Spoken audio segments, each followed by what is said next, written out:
നമ്മുടെ ജസബിക്ക് ഇതുപോലുള്ള ഒരു കണി കാണിച്ചു കൊടുക്കാൻ പറ്റും ഞാൻ ഒരിക്കലും പ്രതീക്ഷിച്ചില്ല കേട്ടോ. കാര്യം അവൾ ഒരുപാട് ഇഷ്ടപ്പെട്ടിട്ട് ഓർഡർ ആക്കിയിട്ടുള്ള ഒരു ചെറിയ സംഭവമാണ്. സംഭവം എന്താണെന്ന് ഞാൻ വീഡിയോയുടെ ലാസ്റ്റ് കാണിക്കാവേ. ഇന്ന് നമ്മളിതാ ചെറിയൊരു ബിരിയാണി പരിപാടിയിലാണ്. ഒരു തട്ടിക്കുട്ട് ബിരിയാണി തന്നെ പറയാം. അതിനാവശ്യമായിട്ടുള്ള സംഭവങ്ങളും കാര്യങ്ങളൊക്കെ നമ്മൾ റെഡിയാക്കി വെച്ചിട്ടുണ്ട് കേട്ടോ. നമ്മുടെ ബിരിയാണിയുടെ റെസിപ്പീസും കാര്യങ്ങളും ഒന്നും നമ്മൾ ആഡ് ആക്കിയിട്ടില്ല. നമ്മൾ ജസ്റ്റ് ഇതാ നമ്മൾ ഉണ്ടാക്കുന്ന ഒരു വേ മാത്രമേ കാണിച്ചിട്ടുള്ളൂ കേട്ടോ. അങ്ങനെ ഏകദേശം തട്ടിക്കൂട്ട് നമ്മുടെ ബിരിയാണിയുടെ മസാലയും കാര്യങ്ങളൊക്കെ റെഡി ആയിട്ടുണ്ട്. അങ്ങനെ അതൊക്കെ കഴിഞ്ഞത് ആ ഒരു സമയത്താണ് നമ്മുടെ ജസ ബേബി എണീറ്റ്. ഞാൻ ഒന്നും നോക്കിയില്ല, നമ്മുടെ ജസ ബേബി എണീറ്റ് വന്ന പാടത്തിന് ആ സർപ്രൈസ് ആണ് കൊടുത്തു കേട്ടോ. അങ്ങനെ ആള് ഡബിൾ ഹാപ്പി ആയിട്ടുണ്ട്. കാര്യം ഫസ്റ്റ് അവൾക്ക് മനസ്സിലായിട്ടില്ലായിരുന്നു. പിന്നെ അത് അൺബോക്സ് ചെയ്ത് കഴിഞ്ഞപ്പോൾ ആളുടെ ഫേസ് നോക്കിയേ, എന്താ എക്സ്പ്രഷൻ. ആളെ നന്നായിട്ട് എൻജോയ് ചെയ്തിട്ട് ഹാപ്പി ആയിട്ട് അന്നത്തെ ദിവസം സ്റ്റാർട്ട് ആക്കിയിട്ടുണ്ട് കേട്ടോ. ഏതായാലും എക്സൈറ്റ്മെന്റിന് പിന്നിൽ വേറൊരു കഥയുണ്ട് കേട്ടോ. ഇതിന് മുമ്പ് നമ്മൾ ഇതുപോലുള്ള ഒരു സെയിം സാധനം നമ്മൾ ഓർഡർ ആക്കിയിട്ട് അതിന്റെ കംപ്ലൈന്റ് കാരണം നമ്മൾ റിട്ടേൺ അയച്ചായിരുന്നു കേട്ടോ. എന്നിട്ട് പുതിയതൊന്നും ഓർഡർ ആക്കിയതാണ്.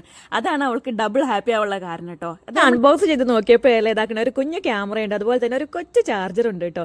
അതിനൊക്കെ ശേഷം ഇതാ ഒരു കാർഡും ഉണ്ട്, അത് ഹാങ് ചെയ്ത് വെക്കാനുള്ള ഒരു സംഭവം ഉണ്ട്. ഏതായാലും നമുക്ക് സംഭവം അടിപൊളിയായിട്ടുണ്ട് കിട്ടിയിട്ടുണ്ട് കേട്ടോ.